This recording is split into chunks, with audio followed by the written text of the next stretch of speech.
The cookie department, championship chocolate chip keto. Okay, so no artificial ingredients, macro friendly, non-GMO, low glycemic, got a 3-to-1 keto friendly.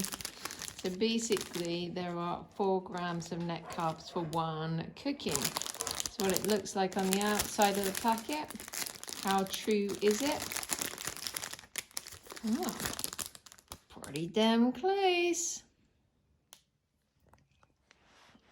Okay, I'm gonna try this now.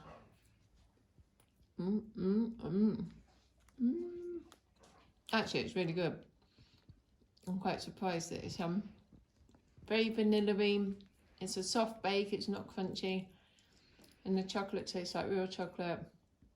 If this is a thing that you tend to go for, you're like, oh, there's a little bit of a aftertaste of like a bit salty, but it definitely does not have that cold feeling that you tend to get with keto sweeteners. Anyway, I'm gonna finish this. Bye for now.